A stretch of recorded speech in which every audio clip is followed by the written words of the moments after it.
ইসলাম আমাদের প্রত্যেকটা জীবনের নানা দিক আছে, নানা সময় আছে, জীবনের নানা বাঁক আছে। প্রত্যেকটা ক্ষেত্রে ইসলাম সুবিন্যস্তভাবে আমাদেরকে একটা চমৎকার পথ নির্দেশনা দিয়েছে। তার মধ্যে একটি মেয়েকে বা একজন নারীকে ইসলাম যে দিক নির্দেশনা দিয়েছে, যে প্রথমত একজন নারী তিনি হলেন মুক্তোর মতন। আপনি দেখবেন যে মুক্তোটা উন্মুক্ত থাকে না, এটা ঝিনুকের মাঝে লুকিয়ে থাকে, কারণ সে খুব মূল্যবান, সে দুর্লভ। জি, আমরা দুর্লভ বস্তুকে কখনো সবার সামনে উন্মুক্ত রাখি না, এটাকে খুব সন্তর্পণে রাখার চেষ্টা করি। ইসলাম একজন নারীকে অত্যন্ত সম্মান দিয়েছে, মর্যাদা দিয়েছে, তাকে দুর্লভ বলে ঘোষণা করেছে। এই কারণে তার ক্ষেত্রে আপনি লক্ষ্য করবেন যে তাকে প্রোটেক্ট করার জন্য ইসলাম নানা সময়ে নানা জনকে দায়িত্ব দিয়েছে। সে যখন তার ঘরে থাকে তখন তার বাবা তার দায়িত্বশীল। তার বাবাকে বলা হয়েছে যে আপনার মেয়ে যেন আপনার তত্ত্বাবধানে এমনভাবে থাকে তার যেন কোনো কিছুর প্রয়োজন না হয়, এটার জন্য যেন তাকে কষ্ট করতে না হয়। ঠিক এমনি করে একটা পর্যায়ে ভাইকে দায়িত্ব দেওয়া হয়েছে, একটা পর্যায়ে স্বামীকে দায়িত্ব দেওয়া হয়েছে, আরেকটা পর্যায়ে সন্তানকে দায়িত্ব দেওয়া হয়েছে। জি। অর্থাৎ একজন নারী তিনি সবসময় তার নিরাপত্তাটা ইসলাম খুব কঠিনভাবে মেনটেন করেছে। এটা কিন্তু তার জন্য গর্বের এবং সম্মানের। নিঃসন্দেহে এটা মর্যাদার, সম্মানের। জি, এই জন্য আপনি জানেন যে একজন নারীর সফরের ব্যাপারে রাসূল সাল্লাল্লাহু আলাইহি সাল্লামের দিক নির্দেশনা আছে যে একজন নারী যদি তিনি একদিনের সফরে বের হন তাহলে অবশ্যই তিনি তার সাথে মাহরাম ছাড়া তিনি বের হবেন না।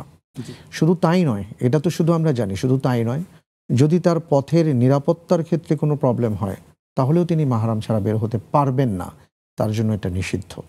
কেন? এটা তার কল্যাণার্থে, জি, তার কল্যাণার্থে। তো আমরা যেটা শুনলাম সেটা হলো যে তিনি যখন তার স্বামীর ঘরে আসছেন, ইসলাম তাকে কিছু বিধিনিষেধ দিয়ে দিয়েছে। এক্ষেত্রে বলে দেওয়া হয়েছে যে একজন নারী তিনি তার স্বামীর অনুমতি ছাড়া তিনি ঘর থেকে বের হবেন না।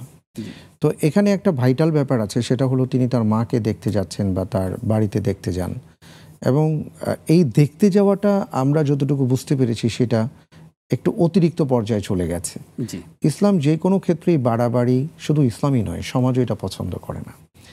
আপনি যেহেতু এখন দায়িত্বশীলা আপনার ঘরের, আপনার সংসারের, এই ক্ষেত্রে আপনার স্বামী যেহেতু ঘরে নেই, আপনার এখানে একজন আমানত আছে, তার মা আপনার কাছে আমানত হিসাবে আছে।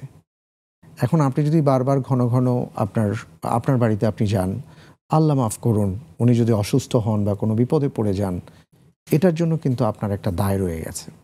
উনি যে বলেছেন যে এই মা দেখার দায়িত্ব আমার না, এটা উচিত নয়, এই কথা মোটেও সঙ্গত নয়। এটা কেউ কেউ বলে এটা একটা ওয়াসওয়াসার মধ্যে পড়ে যান। জি, জি, যেমন মনে করেন যে আমি দেখতে পাচ্ছি যে একজন মানুষ হয়তো বসতে পারছেন না বা উঠতে পারছেন না, হয়তো ওনার পাশে কেউ একজন আছেন, কিন্তু আমি দেখছি, আমার কি দায়িত্ব নেই তাকে ধরার? ইসলাম আমাকে কি বলে? আমার দায়িত্ব আছে।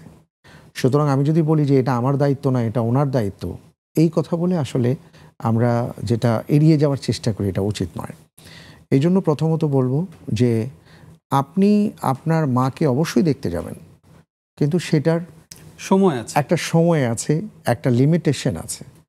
কিন্তু আপনি যদি ঘন ঘন যান, অতিরিক্ত যান, অবশ্যই অতিরিক্তটা এই যে আপনাদের সংসারের সৌন্দর্যটা নষ্ট হয়ে যাচ্ছে। স্বামীর আদেশ দেখুন, অমান্য একটা করা। সংসার একটা চমৎকার বাগানের মতন, একটা সংসার একটা চমৎকার বৃক্ষের মতন। এই বৃক্ষ থেকে ভবিষ্যতে অনেক ভালো ভালো ফল হবে, কিন্তু শুরুতেই যদি কারো প্ররোচনায় বা নানাভাবে এই বৃক্ষটা নষ্ট হয়ে যায় তাহলে আর ফলের আশা করা যায় না। সংসার ভেঙে দেওয়া খুব সহজ, গড়া সহজ নয়। তো এমন কিছু করা উচিত নয় যাতে করে সংসারের উপর ঝড় আসে। তো এই ক্ষেত্রে আমি যেটা বলতে চাই সেটা হলো যে যিনি ফোন করেছেন তার বৌমাকে আমি বলবো যে আপনি অবশ্যই এই ক্ষেত্রে আর কি এমন নীতি অবলম্বন করুন যাতে করে ইনসাফ কায়েম হয়। আপনি মাঝে মাঝে দেখতে যান, কিন্তু আপনি অতিরঞ্জিত বা অতিরিক্ত কিছু করবেন না। আরেকটা বিষয় আসছে, তিনি একাকী যান। জি, জি, একাকী যাওয়ার মধ্যে যেই কোনো একটা আপনার জন্য বিপদ হতে পারে, এই বিপদ কেন আপনি ডেকে নিয়ে আসবেন?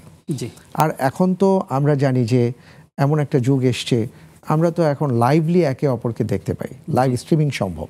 সুতরাং সেইভাবে আপনি খবর নেন, আপনি আপনার সংসারটাকে আগলে রাখার চেষ্টা করুন, এটাকে আপনি নষ্ট হতে দেবেন না, এটা আপনার সম্পদ। আর যে মা ফোন করেছেন আমি তাকে বলবো যে আপনি আপনার সন্তানকেও বোঝান, আপনার স্ত্রীও আপনার সন্তানের স্ত্রী তিনি আপনার মেয়ের মতো, আপনি তাকে সেইভাবে দেখার চেষ্টা করুন, তাকে সেইভাবে বোঝাবার চেষ্টা করুন। জি। আল্লাহ তাআলা সহজ করে দিন, আমিন। আল্লাহুম্মা আমিন। আসবো আপনার কাছে আবারও ইনশাআল্লাহ।